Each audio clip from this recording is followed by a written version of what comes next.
Hello everybody, welcome to another Weather Wednesday with Elias here at the Space Foundation Discovery Center.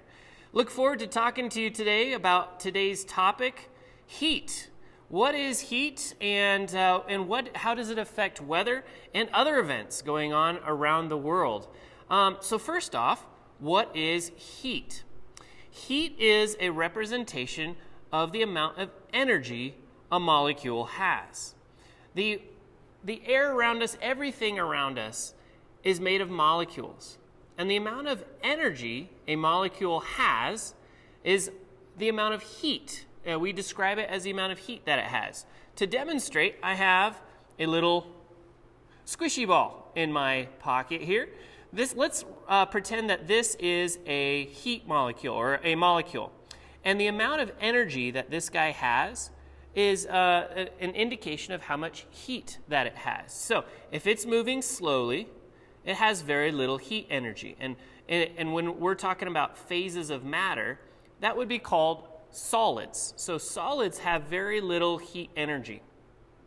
But just like you, when you start moving around for the day, you start to gain energy and you start to warm up a little bit. And as the molecules start bumping around and moving around, they gain more heat energy and they turn into a liquid. And when we're talking particularly about like water molecules or oxygen molecules, as they get even more molecules and they're running around a lot and bumping into things, they turn into a gas. So the amount of energy that a molecule has is really an indication of that heat energy. We can measure that in amount of heat energy. So we're going to talk about that a little bit today in talking about heat and heat around the world. So let's take a look at a couple of little pictures that I have for on Science on a Sphere here. A couple of key words I would like to point out to you, and that is conduction, convection, and radiation. And what this is how heat can travel or transfer from one object to another, one place to another. On the screen you can see conduction is heat energy transfer by touch. So if you actually take your hand and put it on your face, you can feel a temperature difference. Maybe your hand is colder than your face, or maybe your hand is warmer than your face. You can feel that difference through conduction. So conduction is heat transfer or energy transfer by touch. Radiation is heat energy transfer through space. So this is how heat goes from the sun to the earth. So as heat energy or as energy is released into space, it travels not through air because space is a big vacuum. There's very, very few molecules in space. So air can't transfer that heat, so it just travels through space through what's called radiation. And lastly, the one we're going to really focus on today is called convection. Convection is when you have warm molecules rising and cool molecules falling. Now the reason that happens is just as I was showing you, that when molecules move faster, they need more space. They need more room to to move around. So in convection, the warmer a molecule gets, the more space that it needs. That means that as the molecule warms up, especially the warm molecules on top, they need more space. That causes that material to be less dense. Less dense means less pressure, and that's where the molecules will move to, is the less dense and less pressure areas.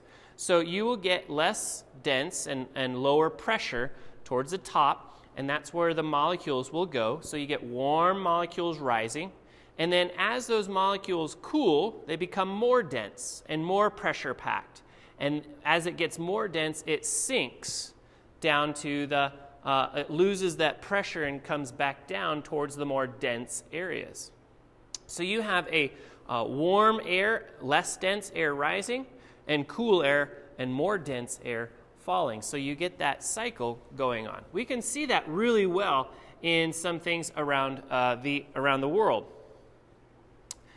Here is a quick image demonstrating that warm air rising, cool air falling there.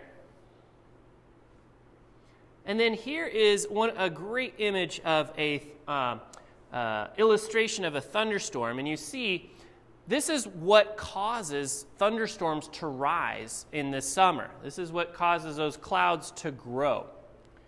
And so you see the warm air rising up within the center of the cloud, and then around the outside edge you see the falling. And that's a lot of reasons why those clouds have the shapes that they do. Also, I was seeing a couple videos recently on the internet of there's some thunderstorms that happened in the southeast part of the United States. A lot of those had what's called a microburst, or a big gust of wind that was associated with that storm. Those microbursts and that sudden gust of wind happens because of that cool air falling. When that cool air falls, it hits the ground and doesn't know where to go, so it just goes out. So you can see down below here, see those purple and blue arrows. When the cold air hits the ground, it moves out and it creates a wind. So a lot of times in the summer or when you have severe weather, you might get these microbursts of wind ahead of the thunderstorm or immediately following that thunderstorm. Here is another recent event. Do you know what's going on in the Philippines right now? There is a volcanic eruption. Now, think about that. A volcano, that's all about heat. There is a lot of heat going on in this volcano, a lot of heat energy. As the water and gas and as the molecules inside a volcano heat up from the Earth's lithosphere and the Earth's molten core, as it heats up, those molecules want to go somewhere. And if there's a cap on there, it causes pressure to build up. The volcanoes is like a pressure release valve. All of a sudden, that little weakness in the Earth's crust erupts or pops, and that pressure can be released, releasing gas and ash and all kinds of stuff up into the air. Because that air is warm, it rises because of convection. It rises up into the atmosphere. You can see this picture here of that volcano erupting and the hot air rising up into the sky. Let's see if I can bring up another picture here.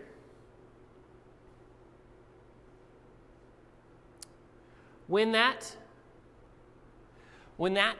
those particles rise up into the air, just like in a thunderstorm you have water molecules, and when they bump into each other, they cause charges, a positive or negative charge, to be knocked off of that water molecule, and those negative charges build up in one part of the cloud, and positive charges build up in another part of the cloud, and you get lightning. Well, in a volcanic eruption where you have this ash, this dry, highly charged ash going up into the sky, this ash is bumping into each other and knocking off electrons also. And that ash is really good at building up almost like a static charge, and that's what's going on. So as that ash is rising into the air because of convection, it creates electricity. It creates the static electricity, and you get lightning. So there's some amazing images during this volcano and other volcanoes when they erupt. You get these amazing images of lightning bolts within that cloud, within that what's called a pyrocumulus cloud going on in the sky. One more image. Here you see in full detail from a ways away not that thunderstorm, but that volcanic eruption and the convection of the particles up into the sky.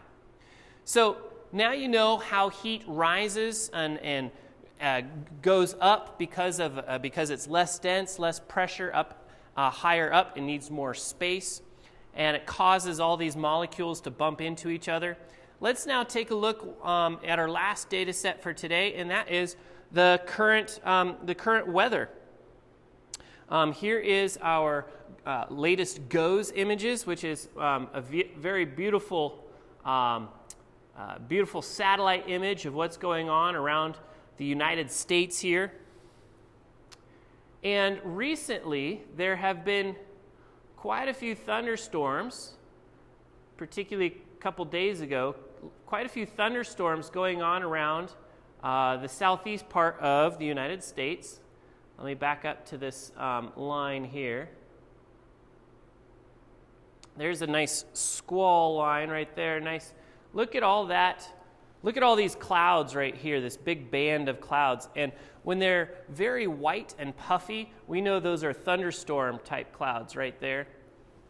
As it progresses on, where does it get its fuel from? The heat energy, the water molecules and the heat energy from the south coming up.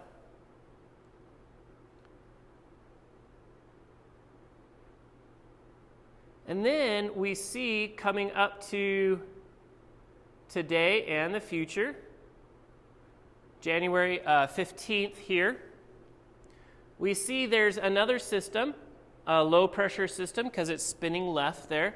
Another low pressure system over the northwest that's bringing some cold air down from Alaska and coming in over the ocean, so that's bringing moisture as well. So cold air and moisture, a lot of snow in the eastern part of the northwest there. And we have this stream, this jet stream of moisture coming into the south part of the United States. And over the next couple days, we'll have a collision of this cold air coming down from the Gulf of Alaska up here, coming down, and this collision of water and warm water coming up from here. And so we'll get a nice, we'll get a separation, almost like a boundary, where you'll get snow in the northern parts of the U.S., and rain in the southern parts of the U.S., and then a mixture right around the middle part of the United States. So be watching over the next few days some interesting mix of winter weather, and you can see travel might be difficult across the middle part of the United States, but something to pay attention to as we go throughout this week. So a lot of stuff happening around the world. If there's something that you are interested in seeing, please let us know. Shoot us your comments in our Facebook posts or Instagram or Twitter, and we would look forward to hearing from you guys what questions you have and what you are interested in seeing. Hope that this was educational for you. Hope this was interesting. Pay attention to those amazing images from the Philippine volcano, and stay safe out there as you are traveling around. We'll see what this next week of wintry weather produces for us, and we'll talk to you next time on our next Weather Wednesday. Have a great day.